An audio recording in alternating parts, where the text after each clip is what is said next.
Hello, welcome back to Exeter and Laira. You're watching the September 2019 layout update, and over the last few weeks there's been a lot of progress on the layout, some on the scenic areas and quite a lot on the non-scenic area as well.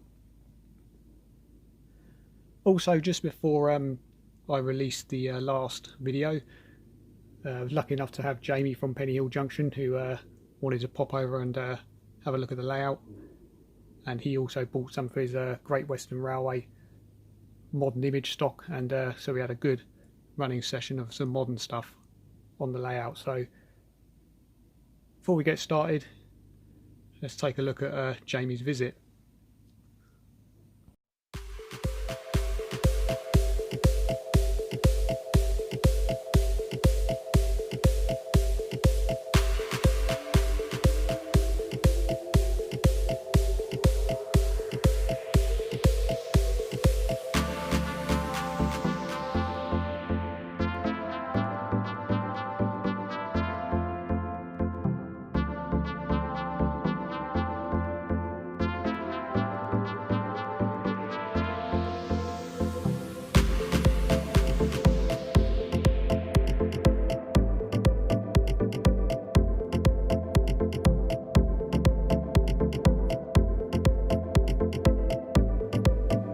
Whoa, hang on a minute. What sort of music was that?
Oh, that's enough of that. That stuff's way too clean.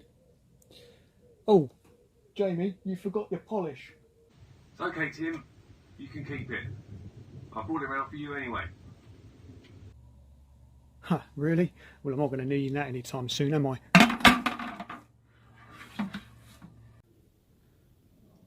Right, okay, so continuing on from where we left off on the last video.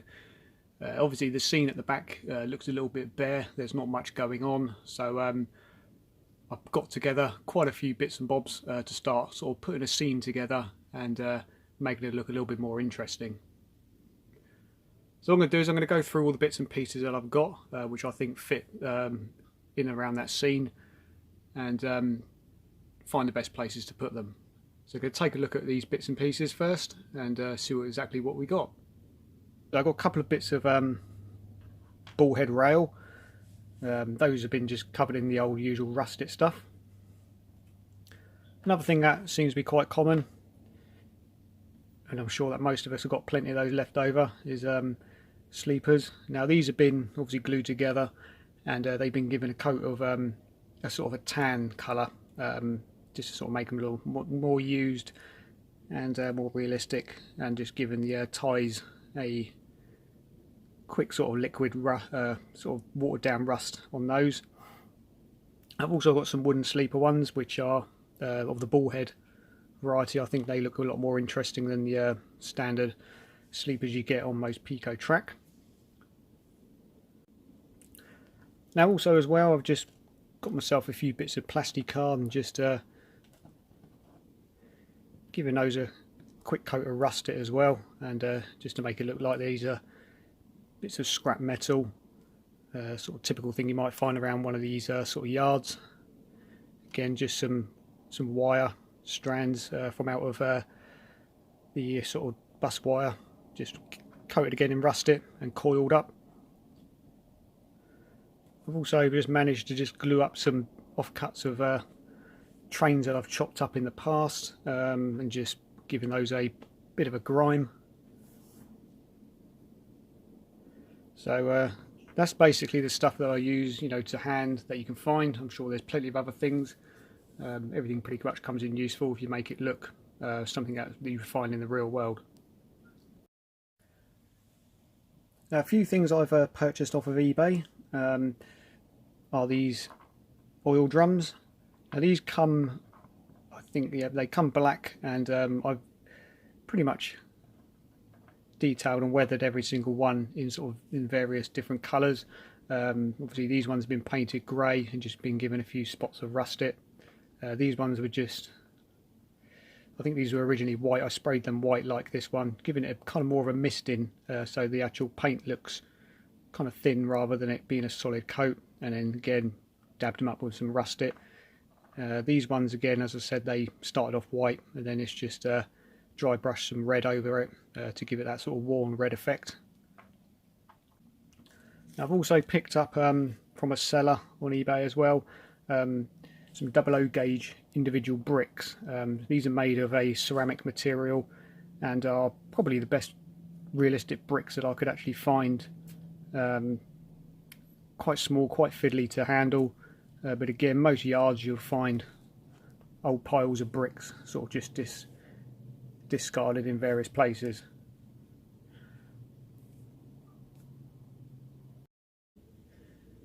So finally, going to take a look at another load of stuff that I got from a well-known seller, which I'm sure most people know of by now, and that's scale model scenery. So the first thing I picked up was these lovely little portaloos, very well done, and I've changed the colour of this, though it still needs to have a bit more paint applied to it. This has been done in a kind of a beige colour, because that's what the actual colour of the portaloo is, just positioned next to the level crossing at the far end. I've also picked up all their pallets as well. Not quite sure how many was in the pack of these, it might have been 10 or more, but I've also given these a bit of a weathering down and gone over those with a sort of wash of grey to give you that kind of grey sort of wood effect. Now, I've also painstakingly glued a few of the bricks onto one of them.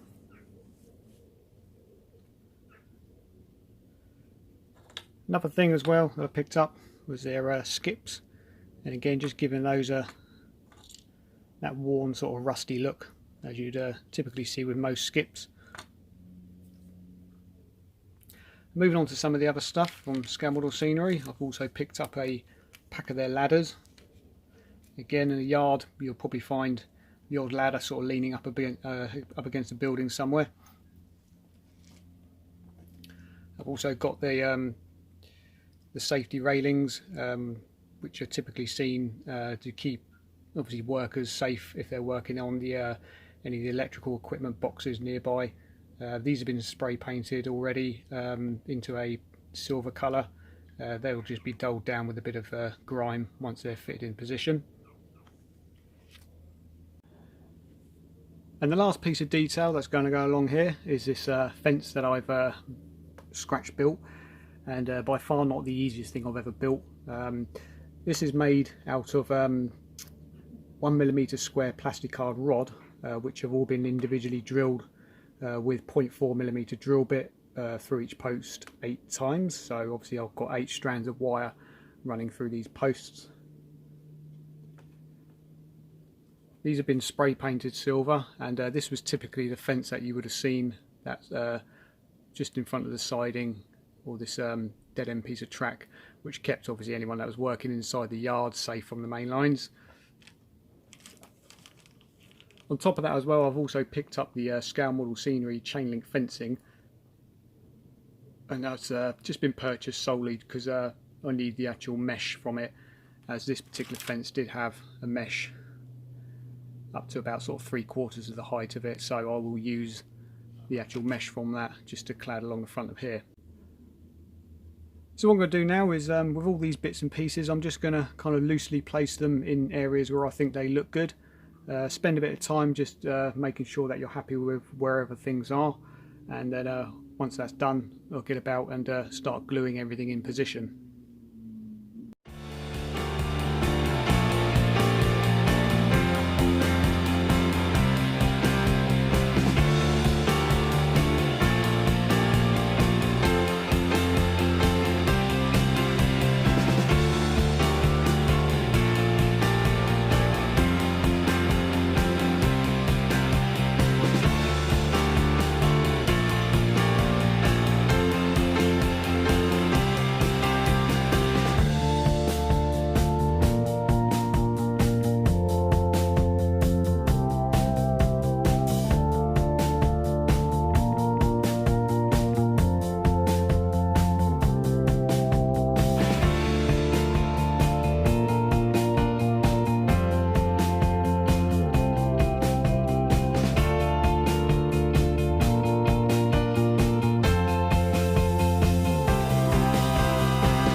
So I've also added just a small bit of greenery here and there, a few bushes on the corner, a few grass tufts as well. Also some of the fine turf as well has just been added just to add a bit more colour to it. All the things like these little red plants and the trees, I will be doing a video on how I produce all that stuff in the future, so keep your eyes peeled for that. But for now I think I'm going to finish up on this area and then start moving on, bringing this car park area, the brewery and the detail on the level crossing all in together. So that one will be coming up relatively soon. Bear in mind I've got to scratch build the brewery building, so that's going to take a bit of time. Also as well, it'd be nice to finish off the little building over the back there, get the roof detailing done on that and a bit of weathering and put the doors on that.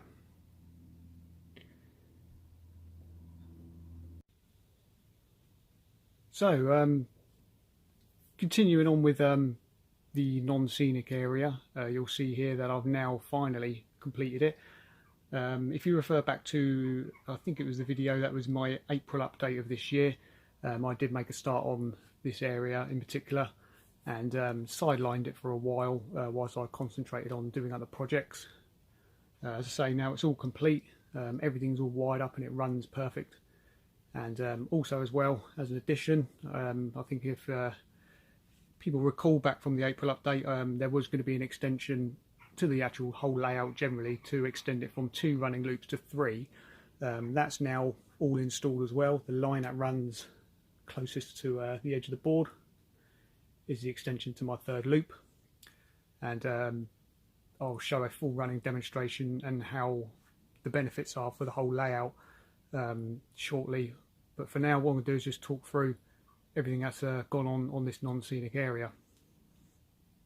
So taking a look at the 3rd loop, which is the line closest to me, that runs round, comes into this set of points here, and the loop continues down where it drops down underneath the baseboard, does a full circle and then comes back up again. Likewise with the other end of the layout, there is a reverse loop module set up underneath there. If you're doing these type of reverse loops, you do need to have the modules installed.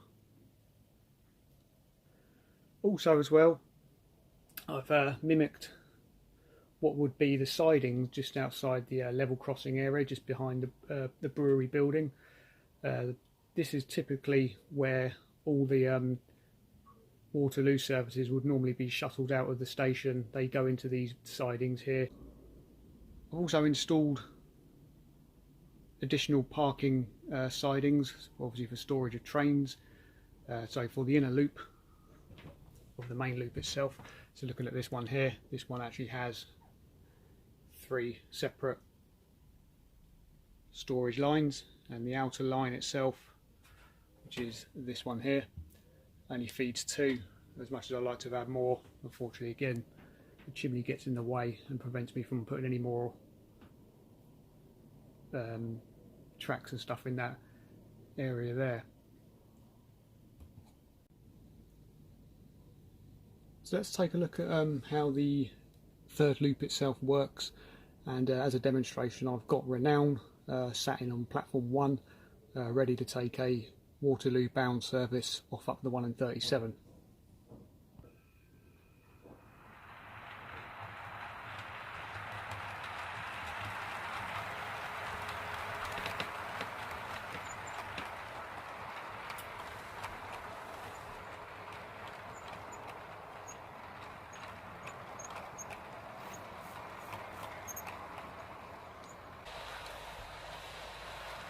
And as always at the top it does its loop around this top section.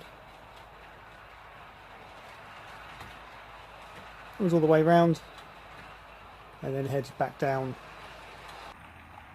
And as the service comes in onto platform 3, train actually comes to a stop.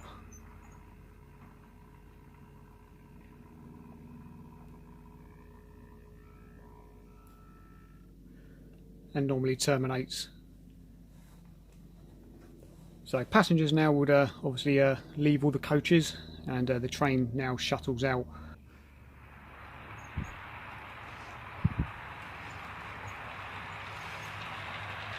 It uses the new bit of point work and takes you onto the line that goes down.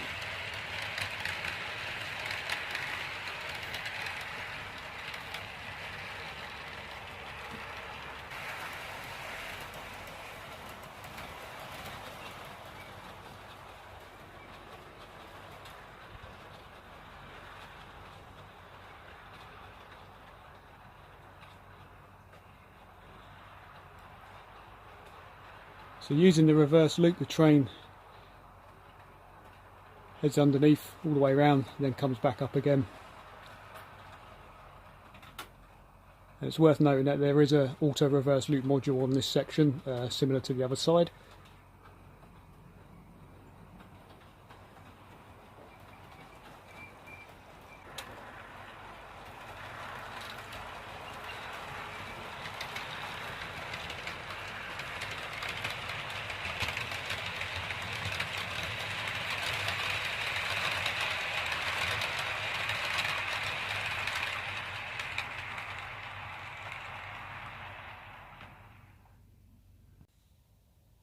And now with the train back on platform 1, kind of gives you an idea that this 2 inner lines runs on a loop, though it is single line for a very small section.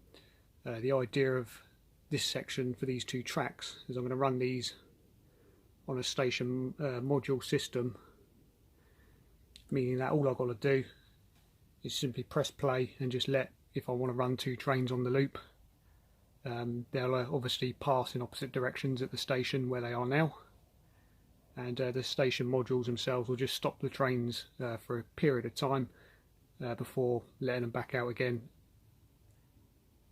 meaning that I can then concentrate on running trains on the main lines at the back. So another good idea of having the first 3 sidings here is obviously for my storage as well, for all my stock for the London Waterloo services. Now I've made the closest line long enough to take a typical 7 coach train in here with a loco at the front as well. So I've hauled this service in. Loco's obviously still at the front, and what I'm going to do is give you a full demonstration on how the benefits on this section works as well for the Waterloo and the 3rd running loops. So I've fired up Ajax. I'm going to send that one out. Bearing in mind that in the future I will be using a KD coupling system on this. And the loco that's leading at the front, which is Renown at the moment, will be uncoupled using the KD system.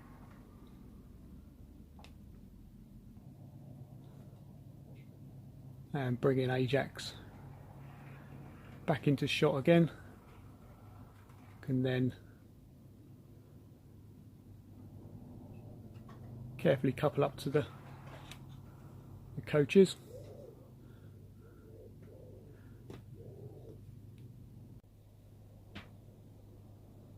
And then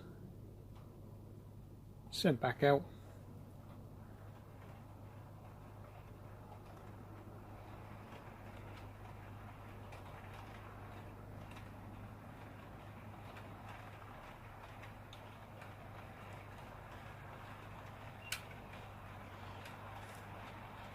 Where we have a change of loco, hauling the services back up to London Waterloo.